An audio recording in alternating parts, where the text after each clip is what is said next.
The evening of August 8, 1969, settled gently over Los Angeles. The heat of the day faded into a warm California night, and the glittering lights of the city stretched endlessly beneath the Hollywood hills.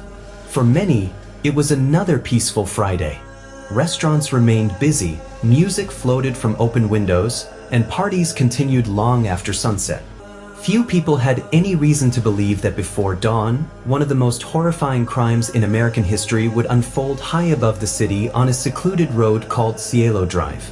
The house at 10050 Cielo Drive stood at the end of a long, winding driveway, hidden behind trees and surrounded by silence. It was a beautiful French country-style home overlooking Los Angeles, offering privacy from the outside world.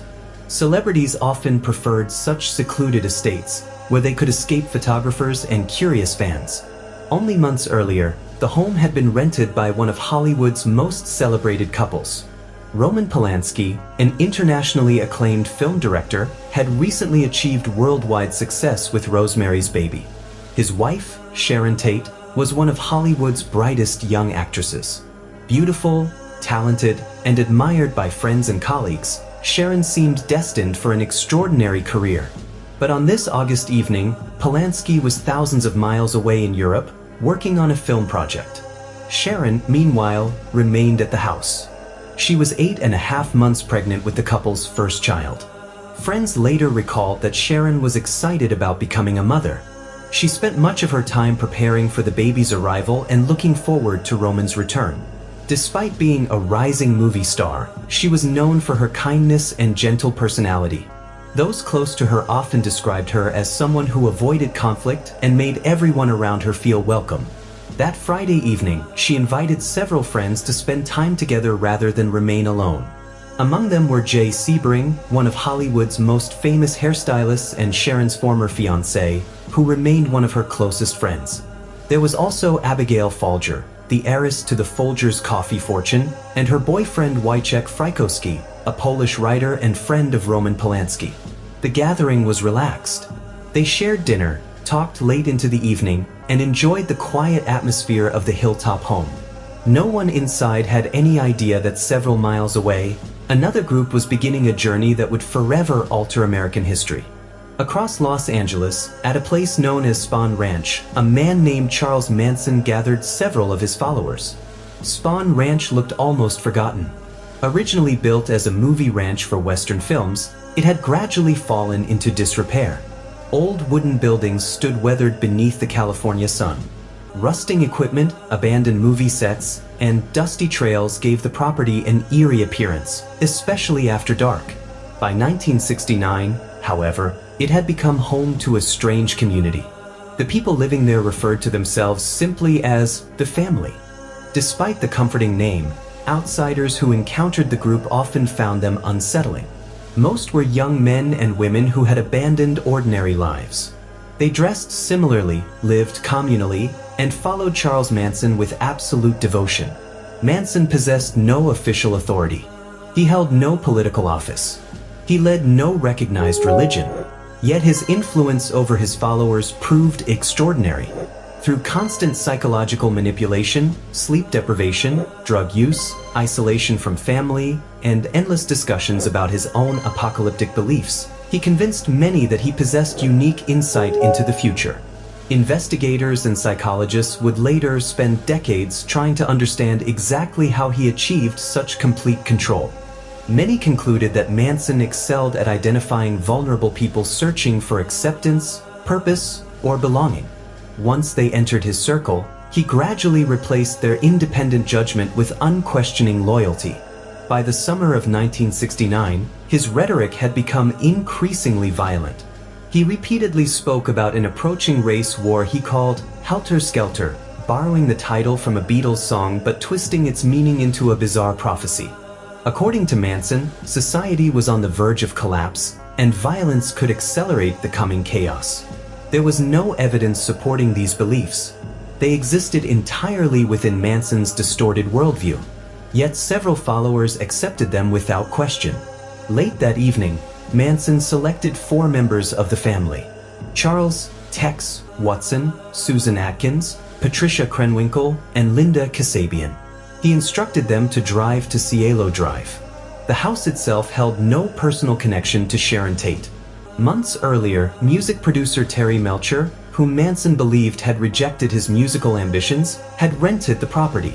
Melcher had long since moved out, but Manson either did not know or did not care. His orders were chillingly simple. According to later testimony, he instructed Watson to kill everyone inside and make the murders as frightening as possible. The four left Spahn Ranch in a vehicle shortly before midnight. As they drove through Los Angeles, the city remained unaware of what was approaching. Night traffic continued normally. Police officers patrolled quiet neighborhoods. Couples returned home after dinner. Movie theaters closed. Nothing suggested that within hours, one of the most infamous crime scenes in American history would be discovered. Around midnight, the killers arrived near the entrance to Cielo Drive. The property was secluded. Tall trees blocked much of the house from the road, while a long driveway climbed toward the residence. Watson first climbed a utility pole and cut the home's telephone line. It was a deliberate act. Anyone inside would be unable to call for help. As the group moved toward the property, an unexpected event nearly disrupted their plan. A young man named Stephen Parent, just 18 years old, happened to be leaving the estate after visiting the caretaker, who lived in a separate guest house. Parent had no connection to Sharon Tate or the others inside. He was simply in the wrong place at the worst possible time. As he drove slowly toward the front gate, Watson stepped into his path. Within moments, Stephen Parent became the first victim of the night. His death would later remind investigators that the violence had not been limited to the people gathered inside the house. An entirely innocent visitor had also lost his life. Meanwhile, the others continued toward the main residence. Inside, Sharon Tate and her friends remained unaware that the telephone line had already been cut. The house was quiet. The city lights sparkled below the hills. Nothing outside hinted that danger had already crossed the property. In just a few minutes, the silence of Cielo Drive would be shattered forever. The horrifying events that followed would shock investigators, terrify Hollywood, and begin one of the largest murder investigations in California history. Just after midnight on August 9, 1969, the quiet surrounding 10050 Cielo Drive was broken by the sound of footsteps moving through the darkness. The sprawling estate, perched high in the Hollywood Hills, seemed isolated from the rest of Los Angeles. Thick trees concealed much of the property, and the city lights below offered no hint that anything unusual was happening. Inside the house, Sharon Tate and her guests believed they were spending another peaceful summer evening. Outside, however, for strangers had already crossed the property's boundaries. After the encounter with Stephen Parent at the front gate, the group led by Charles Tex Watson continued toward the main residence. The telephone line had already been cut, leaving the house disconnected from the outside world. According to later court testimony, the intruders entered through a window after removing a screen. Once inside, they began gathering everyone in the living room. The people inside had no idea who these intruders were or why they had entered the home. There had been no previous threats. No robbery had been reported. No personal dispute connected Sharon Tate or her friends to the attackers. The confusion in those first moments would later become one of the most haunting aspects of the case. The victims could not have understood why they had been singled out. The intruders announced that they intended to rob the house. Whether anyone inside believed that explanation remains unknown. The atmosphere quickly shifted from confusion to fear. Sharon Tate, Jay Sebring, Abigail Folger, and Wojciech Frykowski found themselves under the control of people they had never met. The situation grew increasingly tense. Court records later showed that some of the victims pleaded for their lives, hoping that cooperation might allow everyone to survive. Sharon Tate's greatest concern was not for herself. She repeatedly begged for the life of her unborn child. She was only weeks away from giving birth. Those words, recalled during later testimony, became one of the most heartbreaking facts established during the investigation. There was no evidence that the attackers showed mercy. Instead, events rapidly descended into chaos.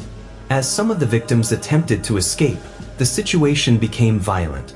Exactly how every second unfolded remains impossible to reconstruct with complete certainty. Investigators relied on physical evidence, forensic analysis, and the later testimony of those involved to piece together the sequence of events. By the time the intruders left the property, 5 innocent people had lost their lives. They were Sharon Tate, 26 years old, Jay Sebring, 35. Abigail Folger, 25. Wojciech Frykowski, 32. Stephen Parent, 18. Sharon's unborn son also died. Before leaving, the killers deliberately tried to create confusion. One of them used Sharon Tate's blood to write the word "pig" on the home's front door. To investigators arriving the next morning, the message appeared deliberate, but its meaning was unclear. Was it political? Personal? Random? No one knew. The intruders disappeared into the darkness, leaving almost no immediate clues behind. The Hollywood Hills fell silent once again. As dawn approached, neighbors noticed nothing unusual. The secluded location of the house meant that cries for help were unlikely to be heard from nearby properties. It wasn't until later that morning that the horror was finally discovered. Around 8:30 a.m., the property's housekeeper, Winifred Chapman, drove up the long driveway expecting another ordinary day of work. Instead, she noticed something deeply disturbing. Near the entrance gate sat a car. Inside was a young man who appeared motionless. As she looked closer, panic overwhelmed her. Terrified, Chapman ran from the property screaming before contacting authorities. Within minutes, officers from the Los Angeles Police Department, LAPD, rushed to the scene. Nothing in their experience had prepared them for what awaited inside. The first officers entered cautiously. They immediately realized this was no ordinary homicide investigation. Several victims were found throughout the residence and surrounding property. Furniture had been overturned. Broken glass covered parts of the floor. Evidence indicated that multiple people had desperately attempted to flee. Outside, detectives carefully documented footprints, fingerprints, discarded clothing, and every possible clue. The investigation quickly expanded. Forensic specialists photographed the crime scene from every angle. Ballistics experts examined shell casings. Fingerprint technicians searched every surface. Medical examiners began identifying the victims and estimating the timeline. News of the murders spread rapidly. By afternoon, television crews lined the road leading toward Cielo Drive. Reporters crowded behind police barricades, struggling to gather reliable information. Hollywood had never witnessed anything quite like it. The victims were well-known figures connected to the film industry. Within hours, newspapers across America carried headlines describing the shocking crime. Rumors spread even faster than verified facts. Some speculated the murders were connected to organized crime. Others suspected drug trafficking. Some believed they were witnessing the work of a serial killer. Because Roman Polanski was overseas, bizarre theories emerged questioning whether someone had targeted him personally. Detectives investigated every possibility. Friends, business associates, former employees, anyone connected to the victims. Hundreds of interviews were conducted, yet every promising lead eventually collapsed. There appeared to be no logical motive, no stolen valuables, no obvious suspects. The word "pig" painted on the front door only deepened the mystery. Investigators wondered whether it pointed toward political extremists, anti-police activists, or perhaps an attempt to mislead authorities. At the time, no one connected the crime to Charles Manson or Spahn Ranch. Only one day later, before investigators could solve the Cielo Drive murders, another shocking crime occurred. On the night of August 9th to 10th, supermarket executive Leno LaBianca and his wife Rosemary were killed in their Los Feliz home. Again, strange words were written at the scene. Again, investigators struggled to understand the motive. The similarities suggested that the two crimes might be connected, but detectives initially worked the cases separately. The city entered a state of fear. Hollywood celebrities hired private security. Many purchased firearms for protection. People who had once left doors unlocked began installing alarms and high fences. The carefree spirit associated with late 1960s Hollywood seemed to disappear almost overnight. Actors, musicians, and producers realized that wealth, fame, and secluded homes offered no guarantee of safety. The murders shattered an illusion that many had taken for granted. Yet despite one of the largest investigations in California history, police still had no clear suspects. Unknown to detectives, the people responsible had already returned to Spahn Ranch, blending back into daily life. For weeks, they remained hidden in plain sight. The breakthrough that finally exposed them would come from an unexpected place, and it would reveal one of the most disturbing criminal organizations America had ever encountered. 4 weeks after the murders on Cielo Drive and the following night's killings of Leno and Rosemary LaBianca, Los Angeles lived under a cloud of fear. Every morning brought new newspaper headlines. Television anchors repeated the same unsettling question. Who could have committed crimes so shocking and why? The answer seemed impossibly distant. The Los Angeles Police Department had assembled one of the largest homicide investigations in its history. Detectives interviewed hundreds of witnesses, examined thousands of pieces of evidence, and followed countless leads that ultimately led nowhere. The crime scenes offered clues, but no clear explanation.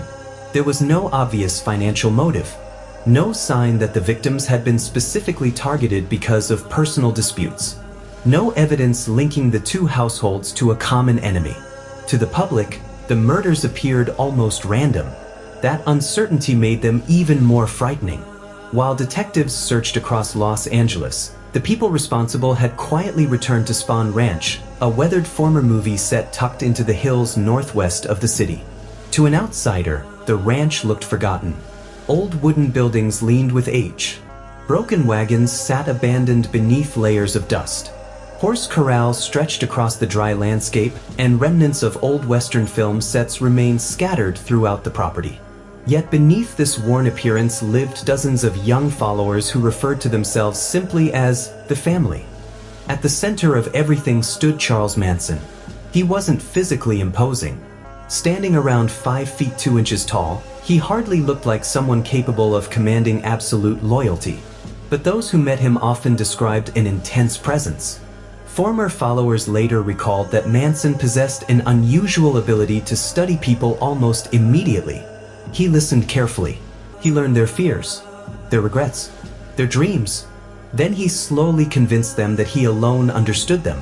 Many who arrived at Spahn Ranch were young people searching for purpose during the turbulent 1960s.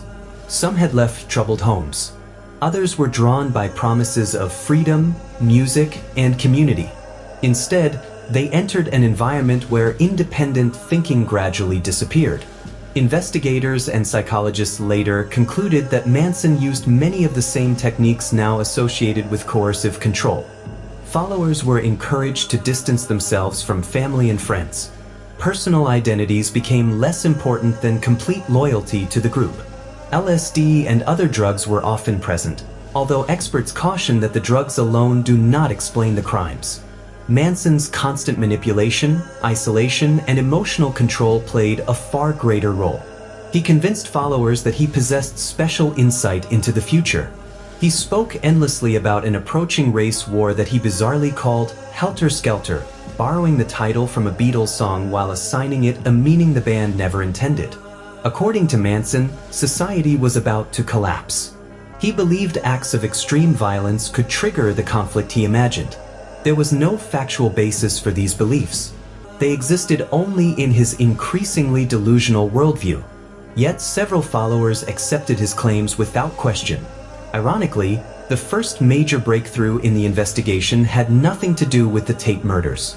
In late August 1969, authorities raided Spahn Ranch because of suspected vehicle thefts. Several members of the family were arrested. For a brief moment, investigators believed they had disrupted a criminal operation. Then an unexpected legal technicality changed everything. Officials discovered that the search warrant listed the wrong date. Because of that error, many of those arrested had to be released. The opportunity slipped away. No one yet realized that the same group was connected to one of America's most notorious murder investigations. The killers walked free once again. Months passed. Public fear continued to grow. The investigation seemed stalled. Then, in a place few detectives would have expected, someone finally began talking. Inside the women's section of the Sybil Brand Institute, several family members were being held on unrelated charges. One of them was Susan Atkins. During conversations with fellow inmates, Atkins began boasting about the murders. She described details that had never been released publicly. The women listening initially thought she was inventing stories. But the more she spoke, the more disturbing her account became. Eventually, one inmate reported the conversations to authorities. Detectives immediately recognized something astonishing. The information Atkins had revealed could only have come from someone directly involved. For the first time, investigators had a genuine lead. As detectives dug deeper, the entire picture slowly emerged. Charles Manson had ordered the attacks. Although he had not personally entered the Tate residence during the killings, prosecutors argued that he directed and orchestrated the murders. The family members had acted under his instructions. Evidence from multiple witnesses began fitting together like pieces of a puzzle. Investigators connected Spahn Ranch to the LaBianca murders. They linked family members to stolen vehicles. They recovered weapons. Witnesses described conversations that matched the crime scenes. Each new discovery strengthened the case. Still, prosecutors knew they faced an extraordinary challenge. How could they convince a jury that a man who had not physically carried out every killing was nonetheless responsible? The answer would depend heavily on testimony from one person. That person was Linda Kasabian. Unlike the others, Kasabian had accompanied the group but had not personally carried out the killings. After the crimes, she fled the family. Months later, she surrendered voluntarily. In exchange for immunity from prosecution, she agreed to testify. Her testimony would become one of the most important pieces of evidence presented during the trial. She described Charles Manson's influence over the family. She recounted the planning that preceded the murders. She explained the events of both nights in remarkable detail. Because her account matched physical evidence collected at the crime scenes, prosecutors believed she could finally explain the mystery that had baffled Los Angeles for months. By the end of 1969, police announced a series of arrests. Charles Manson, Charles Tex Watson, Susan Atkins, Patricia Krenwinkel, Leslie Van Houten, connected to the LaBianca murders. The news stunned the nation. Many Americans expected to see an organized crime syndicate or professional killers. Instead, they saw a strange collection of young men and women whose devotion to one man had led them into unimaginable violence. Yet the most bizarre chapter was still ahead. When the trial finally began in 1970, it would become unlike any courtroom proceeding America had ever witnessed. The defendants laughed during testimony. Some carved identical X marks into their foreheads as a sign of loyalty to Manson. Followers gathered outside the courthouse daily, singing songs and demonstrating their devotion. To many observers, it seemed as though the murders had exposed something even more frightening than the crimes themselves. They had revealed how completely one charismatic manipulator could dominate the minds of vulnerable people. The courtroom had become the next stage of the nightmare. By the summer of 1970, nearly a year had passed since the murders on Cielo Drive had shattered Hollywood's sense of security. Yet the fear had not faded. Across America, people had become obsessed with one question. How could a handful of young people commit such unimaginable crimes for someone who had never even entered the house during the murders? The answer would unfold inside a Los Angeles courtroom. It would become one of the longest, strangest, and most closely watched murder trials in American history. From the first day, it was clear that this would not be an ordinary case. Television crews crowded outside the courthouse before sunrise. Photographers waited behind barricades. Spectators lined up for hours, hoping to secure a seat inside. Newspapers assigned their best reporters to cover every moment. Every day seemed to produce another headline. Every witness revealed another disturbing piece of the story. When Charles Manson entered the courtroom, he appeared calm. He smiled at photographers. He stared silently at jurors.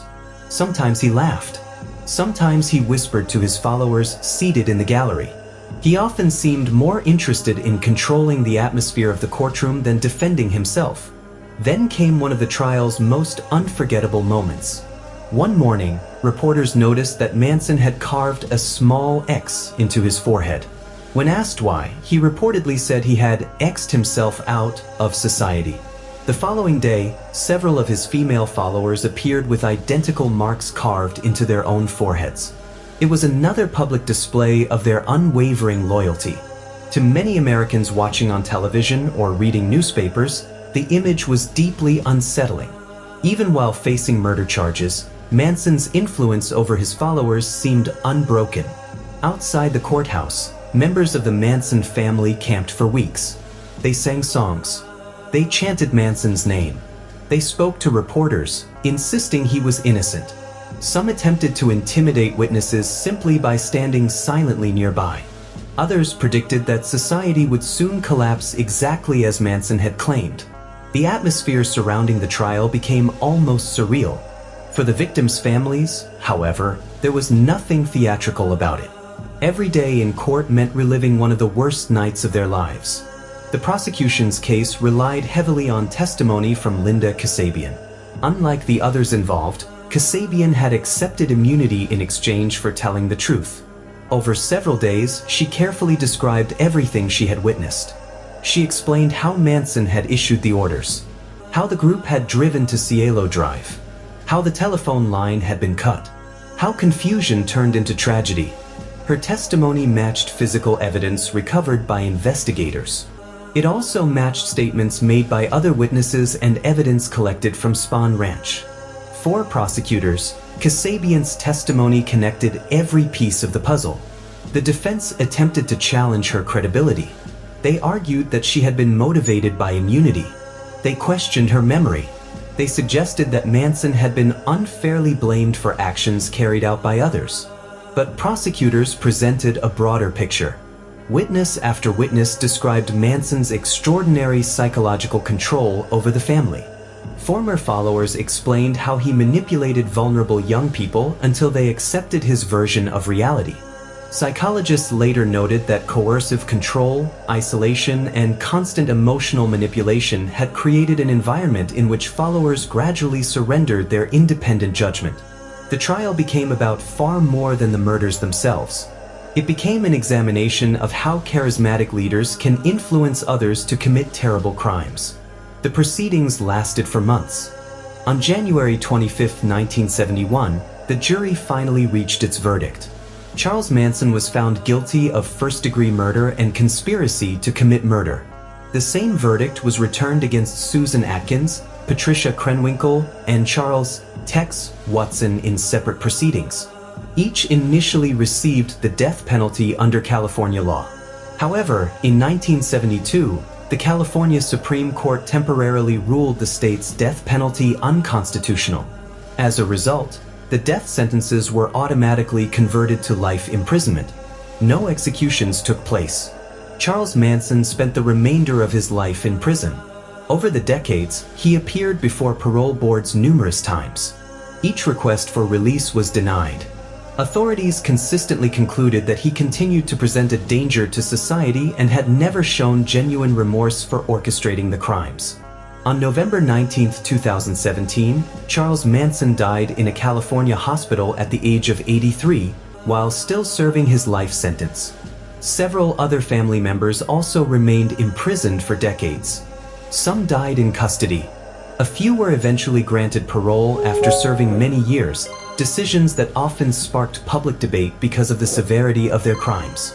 The house at 10050 Cielo Drive became one of the most infamous addresses in America. For years, people drove into the Hollywood Hills hoping to glimpse the property.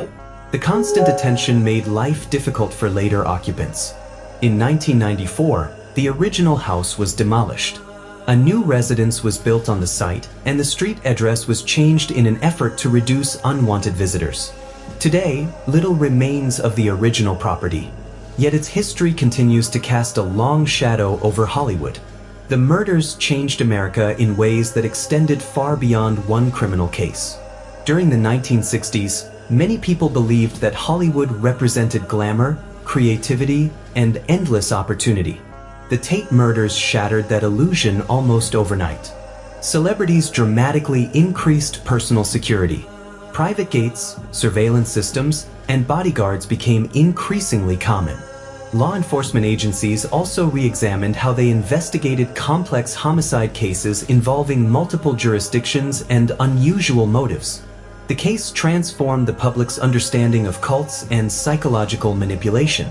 Researchers, psychologists, and criminologists spent decades studying how Charles Manson persuaded ordinary people to commit extraordinary acts of violence. Their conclusions remain relevant today. Most cult leaders do not gain influence through supernatural abilities or overwhelming force. Instead, they exploit loneliness, emotional vulnerability, and the human desire to belong. By gradually isolating followers from outside influences, they reshape how people think, whom they trust, and what they believe is acceptable. The Manson family became one of history's clearest examples of that process. More than half a century has passed since that warm August night in 1969. The names Sharon Tate, Jay Sebring, Abigail Folger, Wojciech Frykowski, Stephen Parent, Leno LaBianca, and Rosemary LaBianca remain remembered not because of the violence that ended their lives, but because their deaths forever altered American criminal history. Their story continues to be studied by historians, investigators, psychologists, and filmmakers, not as a tale of supernatural horror, but as a stark reminder of how dangerous manipulation, fanaticism, and unchecked violence can become. The events on Cielo Drive remain among the darkest chapters in Hollywood's history, precisely because they were real. No ghost story or fictional horror can equal the enduring impact of a tragedy that actually happened, leaving scars that are still remembered more than 50 years later.